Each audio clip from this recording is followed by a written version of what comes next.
नमस्कार साथियों, स्वागत है आप सभी का फ्यूचर लाइब्रेरी के डिजिटल प्लेटफॉर्म के ऊपर।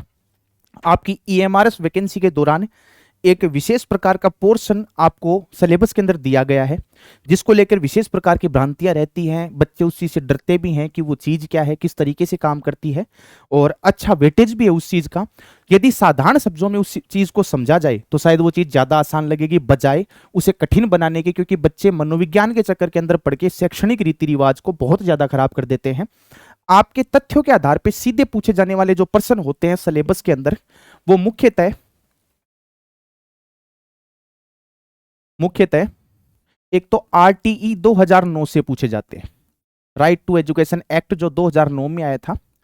एक आरटी 2011 जो राजस्थान के परिप्रेक्ष्य के अंदर है, शायद आप लोगों के इतना इंपॉर्टेंट नहीं हो। और एक न्यू एजुकेशन पॉलिसी है जो 2020 में आई थी। यह है सैद्धांतिक पक्ष, यानी रटने वाला पक्ष जो है, जिसको आप चाहो तो एक क्लास के अंदर बहुत ही आसानी से कंप्लीट करवाया जा सकता है, जिसके लिए आपको किसी चिंतन की या किसी अन्य चीज की आवश्यकता नहीं पड़ेगी। सीधे रटने वाले तथ्य होते हैं।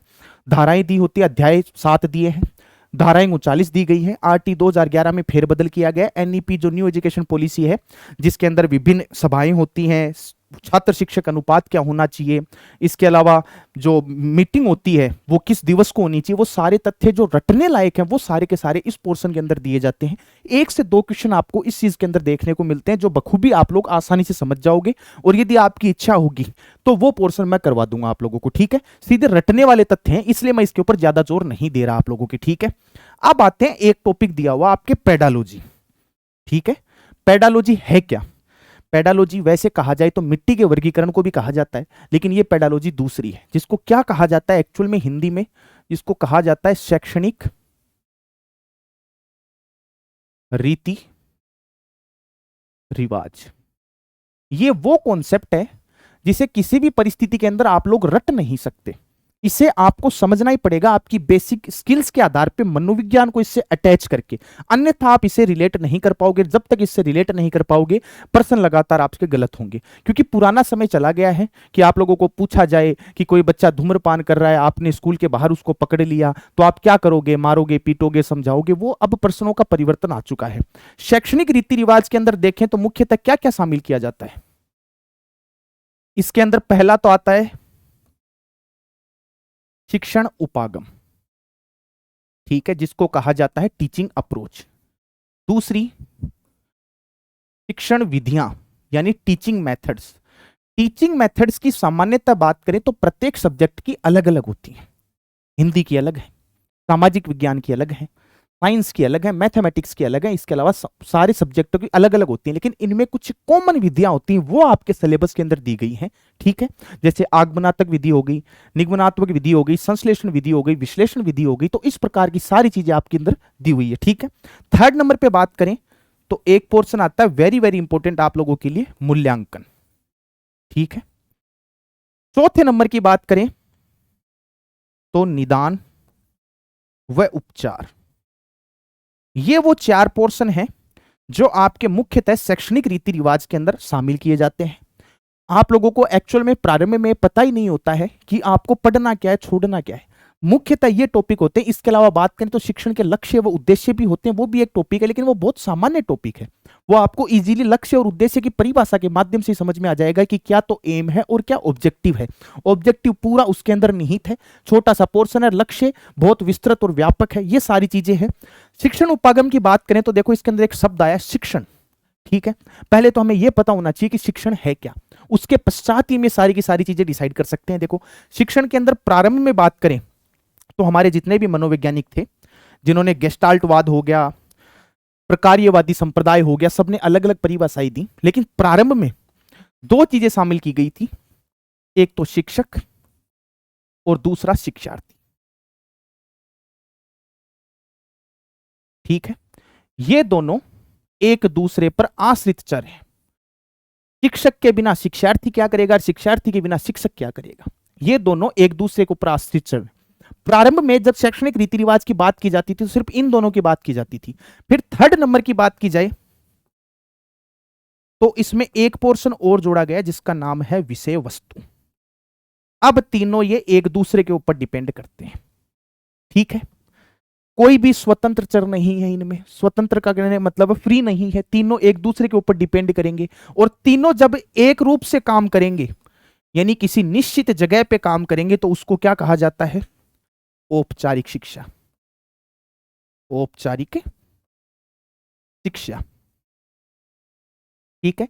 औपचारिक शिक्षा का तात्पर्य यह है कि आपको एक निश्चित जगह पे निश्चित समय के अनुसार आपको शिक्षा प्रदान की जाए तो उसको औपचारिक शिक्षा का माध्यम माना जाता है। जैसे कि हमारा स्कूल, ठीक है, हमारे स्कूल को औपचारिक शिक्षा का माध्यम माना जाता है, जहां एक फिक्स एरिया के अंदर टीचर्स के द्वारा निश्चित विषय वस्तु को लेकर हमें शिक्षण करवाया जाता है, उसको औपचारिक शिक्षा कहा जाता है।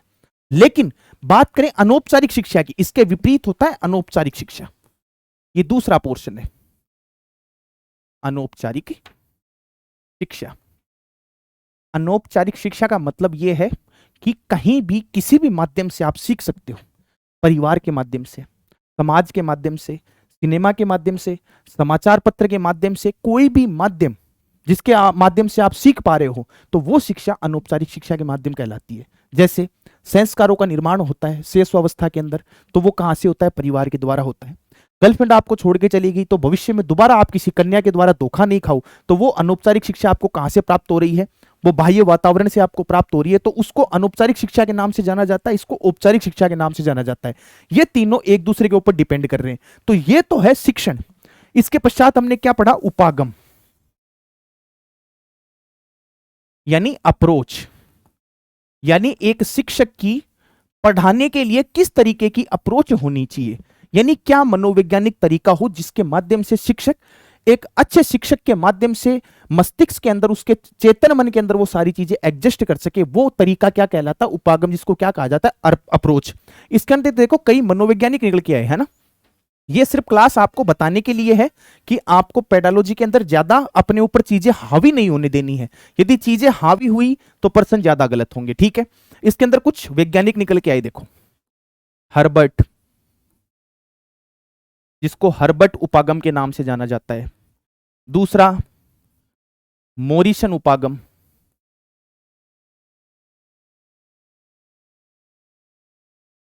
ब्लूम उपागम,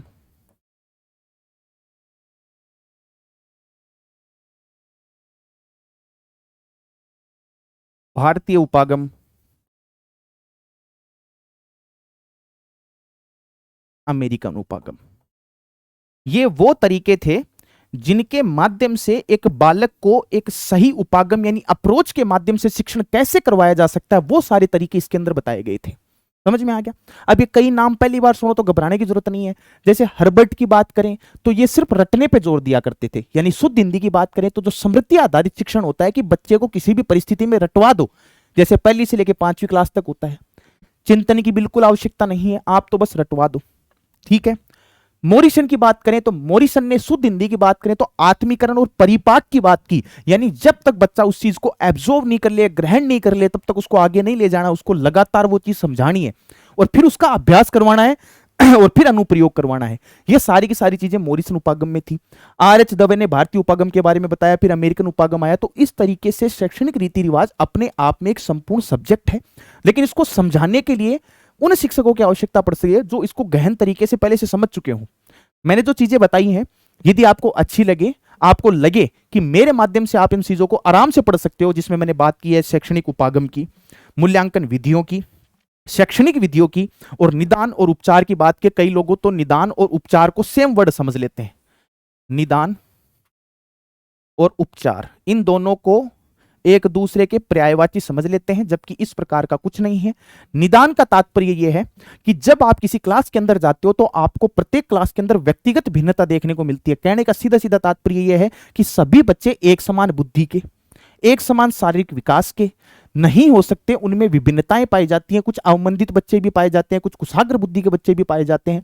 तो कोई बच्चा अधिगम यानी किसी तथ्य को ग्रहण नहीं कर पा रहा, तो उसके क्या कारण हो सकते हैं, उनको जानना तो कहलाता है निदान। कारणों को जानना यानी अधिगम में जो अवधान उत्पन्न हो रहा है वो किन कारणों से हो रहा है, वो तो कहलाता है निदान। तो पहले क्या किया जाता है, कई बार क्रम भी पूछ लेते हैं कि शिक्षण विधियों के दौरान प्रारंभिक तौर पे किस प्राथमिक चरण से प्रारंभ किया जाता है, तो निदान से उसका प्रारंभ किया जाता है। लेकिन बात करें कारणों का पता लगाने के पश्चात जो कार्य किया जाता है वो उपचार कहलाता है। ये निदान और उपचार में फर्क है।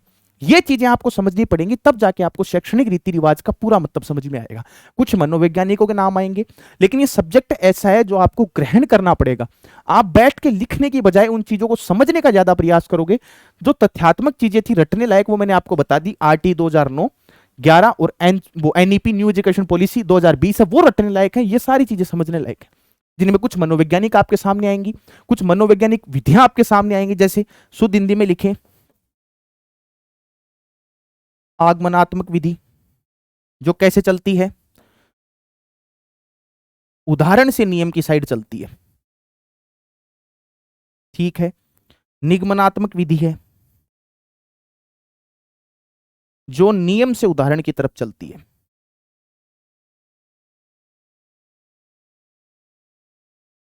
ठीक है। उदाहरण का मतलब यह है कि बच्चे के सामने पहले इस प्रकार के उदाहरण प्रस्तुत किए जाते हैं, सेम ही प्रकार के। जैसे मान लो कोई दीर्घ संधि आ गई, तो दीर्घ संधि के 15-20 एग्जाम्पल उसको सेट करवा के फिर नियमीकरण की तरफ जाया जाता है, तो वो आगमनात्मक विधि कहलाती है। निगमनात्मक विधि की बात करें तो इसको एक अमनोवैज्ञानिक विधि के नाम से भी जाना जाता है। कारण क्या है, इसमें पहले बच्चे को नियम रटवाए जाते हैं।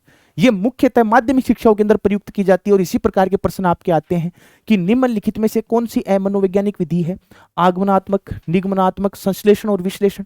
चारों में से क्या चूज करोगे, निगमनात्मक जो अमनोवैज्ञानिक मानी जाती है। तो इस प्रकार के प्रश्न आपको देखने को मिलेंगे। अब ये सिर्फ इंट्रोडक्शन था। आप लोगों को अच्छा लगे तो मुझे कमेंट बॉक्स में बता देना। ये क्लास से मैं प्रारंभ कर दूंगा ताकि आप लोगों को समझा सकूं कि चीजें क्या काम है।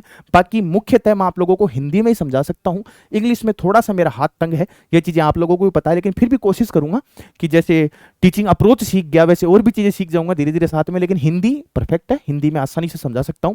यदि आप इच्छुक हो कि इस प्रकार की क्लासेज आपकी यूट्यूब पर लागू की जाएं तो मैं करवा दूंगा, कोई दिक्कत नहीं। और नहीं हो तो मुझे बता देना, कोई दिक्कत बात नहीं। हमें भी कोई टाइम वेस्ट करने में मजा नहीं आता है, ठीक है। लेकिन मैं चाहता हूं बच्चा किसी सब्जेक्ट को ग्रहण करे, ना कि उसे रटे, क्योंकि शैक्षणिक रीति रिवाज ऐसा सब्जेक्ट रटने से काम नहीं चलेगा। हर्बर्ट की पंचपदीय प्रणाली आती है, उसमें 5 पद होते हैं, वो 5 पदीय में ढंग से नहीं पता होता, फिर क्या कर लेंगे, है ना। तो वो सारी चीजें यदि आप समझना चाहते हो, देखना चाहते हो मेरे माध्यम से, तो आप मुझे कमेंट में बता सकते हो। अन्यथा कोई बात नहीं, हमें भी कोई आपत्ति नहीं है। करंट पढ़ा रहे हैं, कोई दिक्कत नहीं, आराम से वो पढ़ा लेंगे, ठीक है। तो मिलते हैं आपसे अगली क्लास में, तब तक के लिए धन्यवाद। जय हिंद।